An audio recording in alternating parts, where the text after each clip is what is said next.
지금은 상처를 받는 대상들이 제한되어 있지 않습니다. 모든 사람들이 자신의 일상생활 가운데서 이렇게 고통과 상처를 경험할 가능성이 매우 높은 현실 가운데 살아가고 있다는 것입니다. 그렇다면 우리들도 마찬가지 아니겠습니까? 한두 번, 10번, 100번 마음의 상처를 경험하지 않으신 분이 이 자리에 한 분도 없으실 거예요. 우리가 그런 그런 상처들을 겪을 때마다 어떻게 하면 하나님의 자녀로서, 믿음의 사람으로서 그 상처에 너무 깊이 힘들어하지 않고 또 빨리 회복될 수 있는 그런 믿음의 삶을 살 수 있을까라고 하는 것을 가지고 오늘 말씀을 나누기 위해서 준비했습니다. 창세기 37장을 읽어드렸는데요, 요셉이라고 하는 사람이 등장합니다. 이 요셉은 아버지 야곱에게는 가장 사랑받는 아들 중에 하나였습니다. 12명의 아들 중에서도 이 11번째 아들을 유난스럽게 사랑해 주셨습니다. 하지만 아이러니하게도 자기 형제들에게는 좀 미움과 시기와 질투가 되어서 자기 형들에게만큼은 상처를 많이 받으면서 컸습니다. 제가 오늘 요셉의 이야기를 읽으면서 갑자기 그런 생각이 들었습니다. 축구공 같은 인생이었겠구나. 여러분 축구 아시죠? 축구는 11명이 한 팀이고요, 두 팀이 마주 시합을 하는데 공 하나를 놓고 시합을 하잖아요. 축구공이라고 생각해 보세요. 얼마나 많은 사람들이 발로 차겠습니까? 10명의 형들이 발로 찼을 것 같아요. 그런데요, 축구공은 참 신기합니다. 발로 차면 차는 대로, 이리 굴리면 이리 굴리는 대로, 때로는 밟고 벨짓을 다 하는데 그 축구공이 상처를 받나요? 상처를 별로 안 받는 것 같아요. 탁 차면 튀어가서 탕 튀어오르고 누가 차든지 밟든지. 그 축구공의 모습이 생각난 이유는 심리적으로 볼 때에 회복 탄력성이라는 말이 있습니다. resilience라고 하는 단어를 사용하는데요, 상처를 받을 만한 상황 가운데서 그냥 팍 찌그러지는 게 아니라 축구공처럼 그냥 탕 튀어올라서 다시 본 모습을 회복할 수 있는 그런 탄성, 회복 탄력성을 가지고 있는 것을 resilience라고 말하는데요, 요셉이라고 하는 사람이 굉장히 그런 회복 탄력성을 많이 가진 사람이었다는 것을 생각하게 되었습니다. 우리도 요셉과 같이 회복 탄력성을 가진 그런 건강한 몸과 마음을 가진 성도로서 살아가시게 될 거라고 저는 믿습니다. 오늘 첫 번째로 하나님 때문에 상처받지 않는 사람의 특징은 아버지께 사랑받는 아들이다 라고 하는 인식이 있기 때문입니다. 마치 요셉은 아버지 야곱에게 특별한 사랑을 받았던 기억 때문에 형들에게 미움을 받아도 이겨낼 수 있었던 것처럼 우리 모두는 하나님께 사랑받는 자녀라고 하는 그런 확신과 체험과 믿음을 가지고 있을 때에 그 어떤 사람이 우리에게 상처를 줘도 사람으로 인한 상처에 지지 않고 하나님이 우리를 사랑하신 그 사랑의 힘으로 말미암아 10번, 100번 다시 일어날 수 있는 믿음의 백성들이 되실 수 있다고 저는 믿습니다. 오늘 읽으신 말씀 보십시오. 창세기 37장 3절에 보시면 요셉은 노년에 얻은 아들이므로 이스라엘이 여러 아들들보다 그를 더 사랑함으로 그를 위하여 채색 옷을 지어서 입혀주었다. 그렇게 되어 있습니다. 야곱이라고 하는 사람은요, 참 재밌는 사람입니다. 결혼을 했는데 동시에 두 여자랑 했어요. 오늘날 있을 수 없는 일이죠. 하지만 성경시대에는 그런 일들이 있을 수 있었어요. 삼촌 라반의 집에 가서 사는데 자매가 있었습니다. 언니가 레아하고 동생이 라헬이었어요. 언니보다는 동생을 사랑했어요. 동생과 결혼하고 싶다고 분명히 이야기해서 결혼을 딱 했는데요, 첫날 밤을 지나가 보니까 라헬이 아니고 레아가 침실에 들어와 있는 거예요. 그래서 어떻게 된 거냐고 항의를 했죠. 그랬더니 우리 집안의 법은 둘째 딸이 먼저 시집가는 법은 없으니 큰딸과 먼저 결혼하고 둘째 딸과도 또 결혼하면 되지 않느냐. 그래갖고 졸지에 두 여자랑 결혼했어요. 그런데 이 두 여자랑 자매지간에 결혼했는데 각각 여자 몸종들을 데리고 와서 그 자기의 여자 몸종들까지 후실로 삼고 남편과 결혼하게 해가지고 네 여자가 부인이 되는 아주 이상한 상황이 벌어졌어요. 근데 이 네 명의 여자들은 남편의 사랑을 받기 원했고 아내로서의 어떤 파운데이션을 든든하게 가지기 원했고 어머니로서의 어떤 특권을 더 발휘하고 싶은 욕심이었는지 막 서로 아들 낳기 경쟁을 벌였어요. 그러다 보니까 순식간에 4명의 아내로부터 12명의 아들들이 막 차례로 태어나는 일들이 발생했습니다. 이렇게 12명이나 되는 아들들이 생겨났어도 아버지 요셉의 마음에는, 그가 사랑하는 아버지 요셉이 아니죠, 아버지 야곱의 마음에는, 라헬을 사랑하는 마음이 너무 컸기 때문에 라헬이 낳은 11번째 아들 요셉, 또 12번째 아들 베냐민에 대한 마음이 더 컸어요. 더 안타까운 것은 이 라헬이 12번째 아들을 낳다가 죽었잖아요. 사랑하는 아내가 죽었고 두 아들만 남겨놨기 때문에 그 두 막내에 해당되는 11번째, 12번째 아들을 향한 마음이 정말 특별했기는 했을 거라고 우리는 짐작해 볼 수 있습니다. 하지만 아버지의 사랑이 좀 너무 컸던 것 같아요. 너무 차별이 컸던 것 같아요. 이 당시에는요, 특별한 옷을 입는 사람은 아주 특별한 사람 외에는 없었습니다. 대부분의 사람들은 평범한 보통 옷을 입고 살았습니다. 10명의 아들들에겐 똑같은 옷을 입히고 작업복을 입히고 10불짜리 청바지 입히고 하얀 티셔츠나 입혀가지고 나가서 양들을 치라고 해놓고, 11번째 아들 요셉에게는 10,000불짜리 명품 옷을 입혔다고 생각해 보세요. 형들이 생각할 때 짜증이 나겠습니까? 안 나겠습니까? 아버지가 왜 저놈만 저렇게 이뻐하시지? 하는 생각이 드는 것이 당연했겠지만 그 마음 정도를 넘어서서 형들이 많이 괴롭혔던 것이 사실입니다. 우리가 오늘 관계라기보다는 아버지의 사랑받는 게 중요하다고 말씀드렸잖아요. 제가 앞에서도 말씀드린 그 회복 탄력성에 대해서 성경을 통해서 같이 묵상하면서 과연 어떤 그 상담, 심리, 정신 의학자들이 어떻게 그 회복 탄력성을 정의하고 설명하는지 찾아보기 위해서 자료를 봤거든요. 참 재미있는 것을 발견했습니다. 그런 정신의학자들이, 상담 심리 전문가들이 이 심리적인 레질리언스를 가진 사람들에게 중요한 특징이 있다고 하는 자료를 봤어요.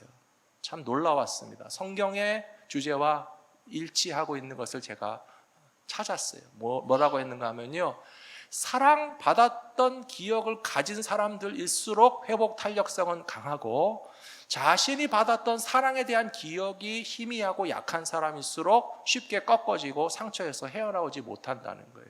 바로 그것입니다. 요셉이 형들에게 미움을 받았지만 그 상처로부터 빨리 회복되고 회복 탄력성을 가질 수 있었던 비결은 아버지만큼은 나를 얼마나 사랑하시는 데에 대한 확신이 있고 자신감이 있잖아요.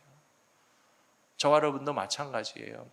하나님이 저와 여러분을 얼마나 사랑하시는지에 대한 확신이 있고 자신감이 있으면 옆에 있는 사람이 뭐라고 하든, 우리 형들이 쥐어 박든, 교회 왔는데도 나를 환영 안 해주고 나를 미워하는 사람이 더 많은 것 같아 보여도 하나님 아버지께로부터 받는 사랑에 대한 확실한 기억과 자신감과 그 경험을 가지고 회복 탄성을 마음껏 발휘하실 수 있는 주님의 백성들이 되시기를 축복합니다.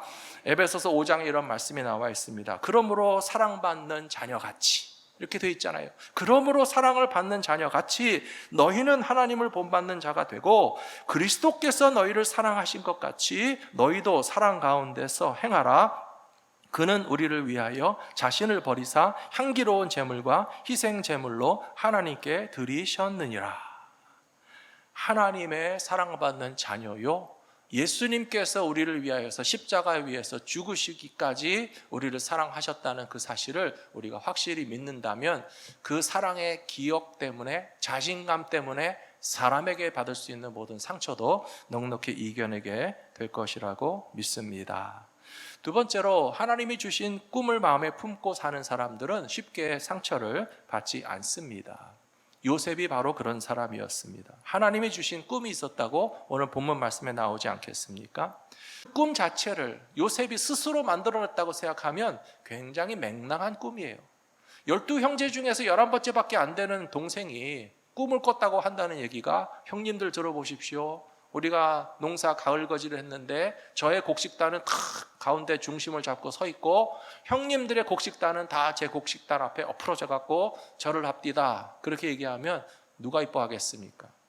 까불고 있네 그러면서 이 막내가 겁도 없이 무슨 이런 꿈을 꿨다고 어디 그걸 또 발설을 하고 형들 더 기분 나쁘게 한다라고 할 수 있지만요, 생각해 보십시오. 요셉이 스스로 만들어낸 꿈이 아니에요. 하나님이 그런 꿈을 꾸게 하신 거예요. 연거푸서 2번이나 그런 꿈을 꾸게 하셨는데 본인도 모르겠다는 거예요. 그것이 어떤 방식으로 어떻게 구체적으로 이루어질지 모르지만 하나님이 요셉에게 그런 계획과 그런 꿈을 가지고 계시다는 사실을 미리 조금 알려줬을 뿐이에요. 사랑하는 성도 여러분, 그래서 요셉이 상처를 많이 받지 않은 겁니다. 우리도 마찬가지입니다. 하나님께서 저와 여러분들의 인생을 향하신 계획이 있고 꿈이 있으시다는 사실을 인정하고 믿어야만 더 큰 상처를 받지 않고 이겨낼 수 있을 거라고 믿습니다. 하나님이 주시는 꿈이 있어야 상처를 받지 않아요. 다른 건 다 몰라도 여러분들도 여전히 상처받고 있잖아요. 여러분들도 누구 때문에 힘들어하고 있잖아요. 앞으로도 우리의 삶 가운데 우리를 속상하게 하거나 좀 업신여기거나 상처 줄 수 있는 가능성이 얼마든지 있다는 사실은 아시잖아요. 그러면 앞으로 우리가 어떻게 해야 상처 안 받고 살겠습니까? 요셉이가 하나님이 주신 꿈이 있어서 그가 겪어왔던 모든 시련들에 관해서 다 과정이라고 생각하고 이 과정을 거쳐나간 다음에 나에게 하나님의 꿈이 이루어질 때에 영광을 바라보기 때문에 지금 당하는 시련을 넉넉히 이겨내면서 회복 탄력성을 가질 수 있었던 것처럼 저와 여러분도 지금 나를 향하신 하나님의 꿈과 계획을 확실히 붙잡고 살아가셔야만 한다라고 저는 믿습니다. 창세기 37장 6절에 보시면 요셉이 그들에게 청하건대 내가 꾼 꿈을 들으시오. 우리가 밭에서 곡식단을 묶더니 내 단은 일어서고 당신들의 단은 내 단을 둘러서서 절하더이다. 이 말씀 보시면서 하나님께서 우리에게도 이와 같은 영광의 날을 앞으로 계획하고 계시다는 사실을 믿으시기 바랍니다. 상처를 주는 상황에도 상처를 받지 않는 사람의 특징이 있습니다. 빌립보서 1장 17절에 보시면요, 사도 바울이라는 사람이 그들은 나의 매임의 괴로움을 더할 줄로 알고 순수하지 못하게 다툼으로 그리스도를 전파하느니라. 그러면 무엇이냐? 거칠애로 하나 참으로 하나 무슨 방도로 하든지 전파되는 것은 그리스도니 이로써 나는 기뻐하고 또한 기뻐하리라. 이런 말을 했어요. 옥중서신입니다. 빌립보 교회 성도들에게 편지를 썼습니다. 이 사도 바울은요, 상처를 주려고 해도 안 받는 사람이에요. 저는 우리 교회 모든 성도님들이 다 이런 분들이 됐으면 좋겠어요. 누가 작정을 하고 막 상처를 주려고 막 찌르고 후벼 파도 한번 해봐라. 나는 상처 절대 안 받는다. 사도 바울 같은 사람이 되셔야 돼요. 사도 바울은 다른 사람보다 열심히 전했습니다. 열심히 복음 전도했습니다. 열심히 선교했습니다. 남들보다 뛰어나게 사도 바울이 가면 능력이 나타나고 예수를 믿고 교회가 세워지고 얼마나 신나게 전도하고 선교했는지 몰라요? 근데 어느 날 사도 바울이 감옥에 갇혀 있잖아요. 감옥에 갇혀서 그전처럼 마음껏 전도도 할 수 없고 선교도 할 수 없고 교회들을 방문할 수도 없는데 그때에 밖에서 신난 사람들이 누구냐? 또 다른 믿음의 형제 자매들이었어요. 다른 전도자들이었어요. 다른 사역자들이었어요. 사도 바울이 지금 감옥에서 전도 못하고 선교 못하니까 그동안 잘 못했던 우리의 기회가 왔다. 우리가 사도 바울보다 더 전도 많이 하고 더 선교 많이 하고 더 교회를 많이 돌보자. 그렇게 하는데요, 의도는 잘못됐습니다. 사도 바울을 속상하게 하고 상처 주려고 하는 마음으로 열심히 봉사했어요. 근데 사도 바울은 그런 일에 상처를 받지 않잖아요. 상처 주려고 하는 마음을 가지고 괜히 안 하던 사람들이 더 열심히 하고 나서는데 그것에 대해서 조금이라도 의기소침하거나 좌괴감을 갖는 것이 아니고 잘됐다, 감사하다, 내가 감옥 밖에 있어도 전도하고 선교했을 텐데 나는 감옥에 있어서 전도도 못하고 선교도 못하니까 다른 분들이 더 열심히 전도하고 선교하고 교회 봉사하고 주님의 일을 하는 거 보니까 그거 다 내가 하려고 했던 건데 나를 대신해서 해주니까 얼마나 고마운가. 이런 생각을 하시게 되면 어떤 일이 생겨도 상처받지 않게 되실 거라고 믿습니다. 우리는 이런 성경에 나오는 사람들의 모습을 보면서 뭔가 서로 닮아 있는 공통점이 있다는 것을 느끼게 됩니다. 앞에서 요셉의 이야기를 말씀드리면서도 저는 예수님의 모습과 어딘가 겹쳐 있는 공통점이 있다고 생각했습니다. 또 사도 바울의 모습을 바라볼 때 우리가 같이 성경을 연구해 보시면요, 이 사람이 이런 행동을 보이는 이유가 예수님에게 본받았기 때문에 그렇구나라고 하는 것이 느낄 때가 많이 있습니다. 예수님이야말로 상처 주려고 하는 사람이 많이 있었지만 그 상처에 전혀 연연하지 않으셨어요. 어떻게 예수님께서 그 모든 공격과 위협과 상처를 이겨내시고 우리에게 구원을 베풀어 주셨는지를 한번 묵상해 보시기 바랍니다. 세 번째로, 하나님께 공의의 심판을 맡기는 사람들은 상처를 넘어서서 용서와 화해의 능력을 누리게 됩니다. 예수님이 바로 그런 분이셨습니다.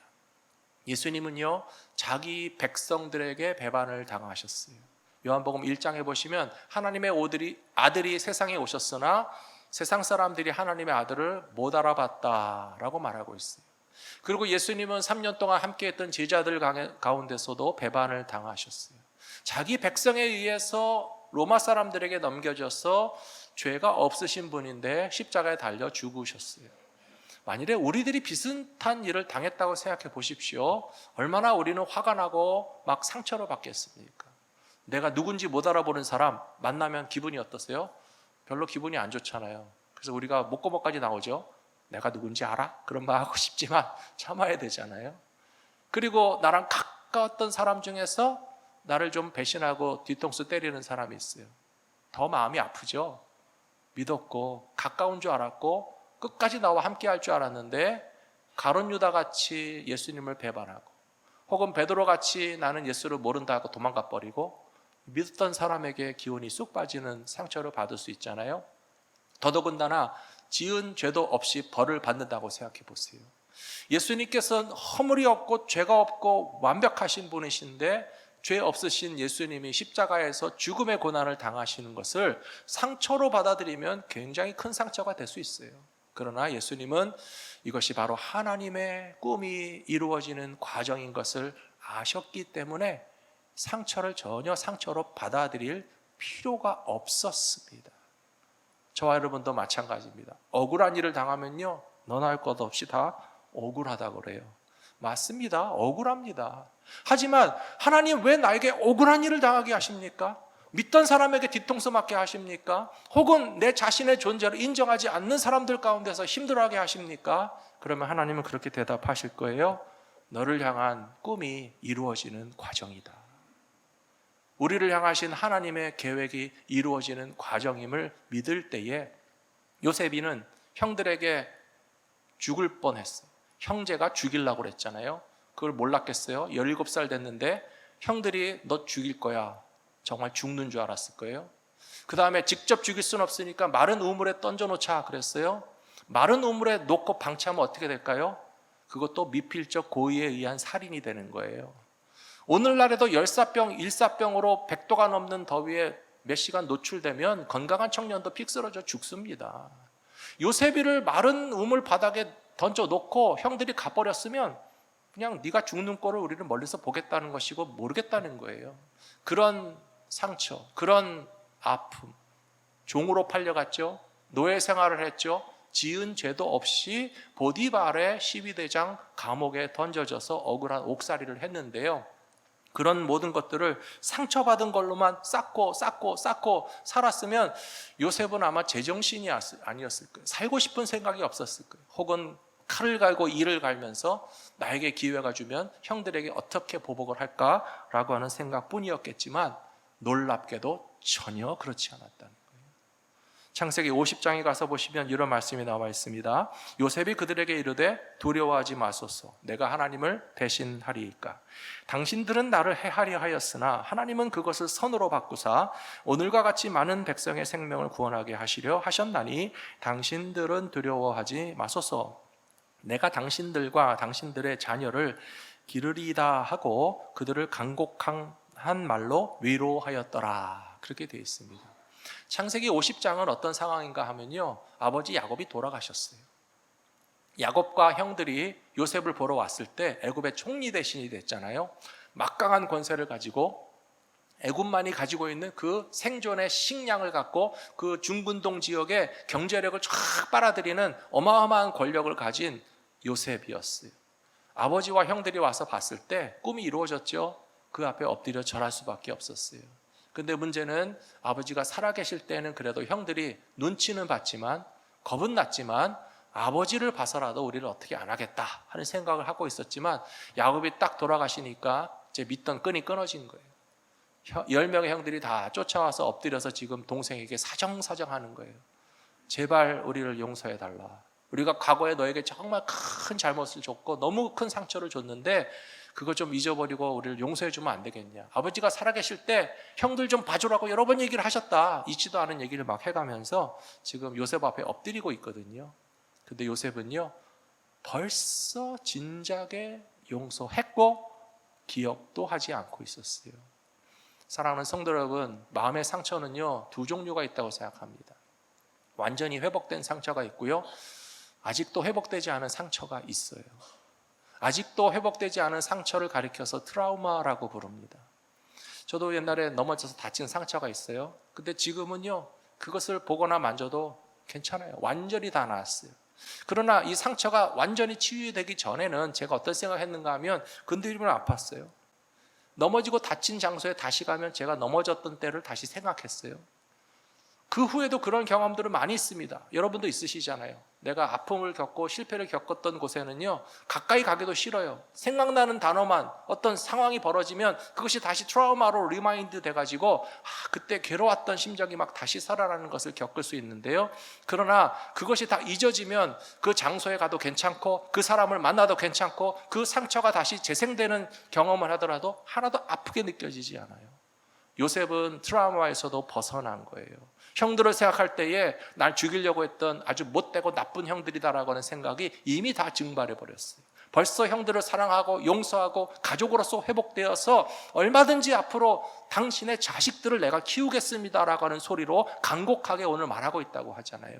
이런 사람은요, 트라우마도 남지 않은 거예요. 상처 받았던 것은 분명합니다. 하지만 하나님이 화평과 화해를 이루게 하심으로써 넉넉히 이겨낼 수 있는 능력을 요셉에게 얼마나 크게 부어주셨는가라고 하는 것을 생각하면서 우리는 예수님께서 우리에게 행하신 일들까지도 이해할 수 있다고 말씀드리고 싶습니다.